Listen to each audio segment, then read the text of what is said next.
perkenalkan, nama saya Siti Marwah dengan NIM 2433210001.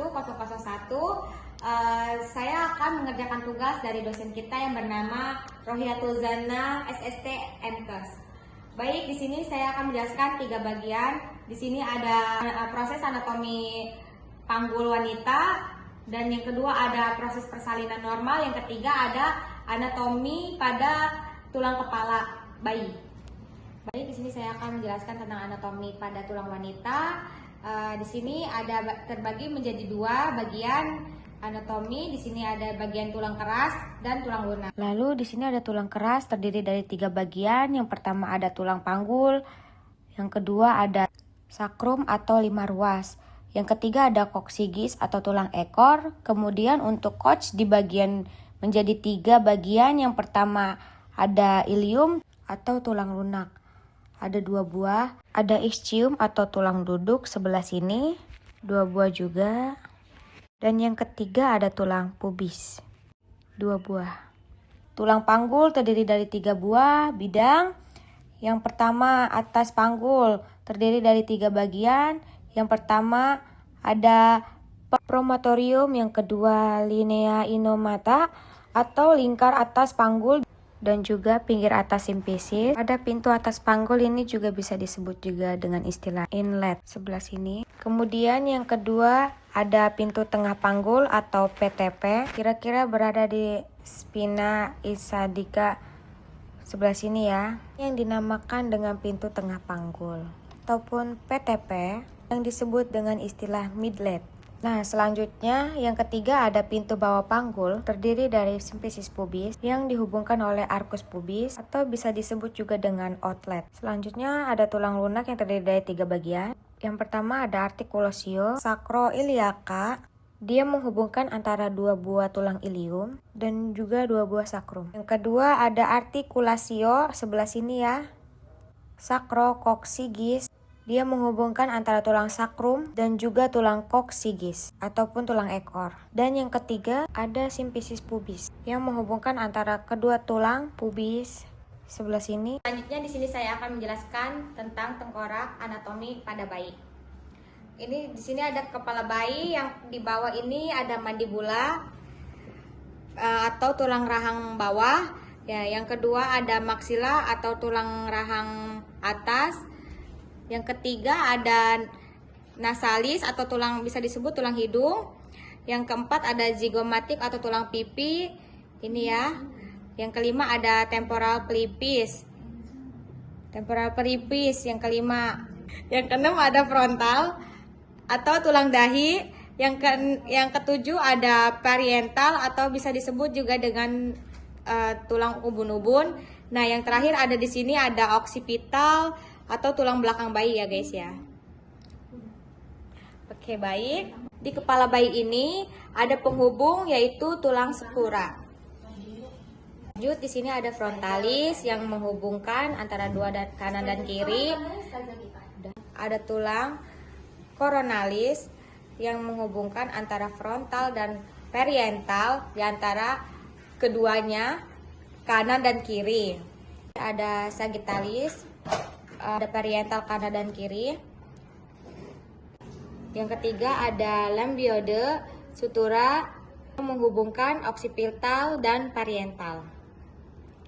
Di sutura ada yang pertama ini ada ubun-ubun besar dan ubun-ubun kecil. Nah, namun di ubun-ubun besar itu ubun-ubun mayora dari frontalis, sagittalis, dan coronalis. Ubun-ubun di sini kita lanjut ke ubun-ubun kecil, bisa disebut juga minor, terdiri dari sagittalis dan lambiode minora.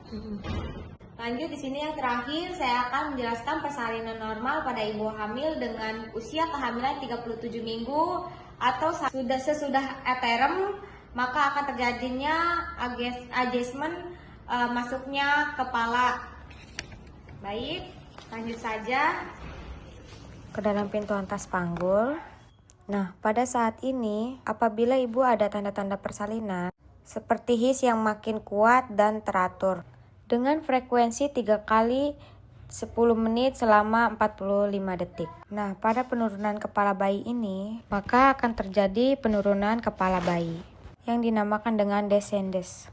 Nah, pada penurunan kepala bayi ini, posisi sutura sagittalis berada di tengah jalan lahir yang dinamakan dengan quintilismus. Tepatnya di antara pinggir atas simfisis pubis dan juga promontorium. Kemudian apabila sutura sagittalis bayi lebih mendekat kepada atas simfisis pubis, keadaan ini dinamakan dengan quintilismus posterior.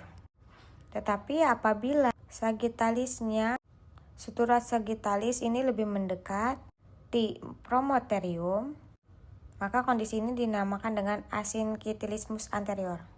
Kemudian selanjutnya, pada saat his yang semakin kuat dan teratur, maka terjadinya penurunan. Penurunan melewati host 2, juga sampailah host 3 ataupun bidang sempit panggul. Nah, pada masa ini, maka akan terjadinya fleksi, yaitu dagu bayi akan menempel di bagian dada, sehingga ubun-ubun kecil akan lebih rendah dibandingkan ubun-ubun besar. Lalu melakukan rotasi ataupun putaran paksi dalam sampai ubun-ubun kecil berada di bagian depan simfisis seperti ini. Pada saat kepala bayi sudah melakukan putaran faksi dalam dengan posisi ubun-ubun kecil berada di bagian bawah simfisis pubis, maka penolong melakukan teneng dengan cara meletakkan tangan sebelah kiri di bagian vertex, lalu tangan sebelah kanan di bagian perineum. Gerakan ini tujuannya untuk mencegah agar tidak terjadinya robekan. Lalu setelah itu, maka akan semakin bertambahnya mules. His yang semakin kuat, maka akan terjadi ekstensi. Nah, posisi dagu akan menjauhi bagian dada bayi, tetapi subocciputnya, di sini subocciput masih bertahan di bagian bawah simfisis. Sehingga bertahannya occiput ini sebagai pusat putaran yang disebut dengan hypomochion. Lalu lahirlah ubun-ubun besar, diikuti dengan dahi, diikuti dengan hidung dan juga mulut. Nah, setelah bagian kepala bayi sudah lahir, nah, pindahkan bagian tangan sebelah kiri sanggah di bagian bawah kepala bayi dan cek apakah ada lilitan tali pusat atau tidak. Jika tidak ada lilitan tali pusat, lalu kemudian tunggu putaran paksi luar. Biasanya putar paksi luar pada bayi yang mengikuti sumbu putar pada punggungnya.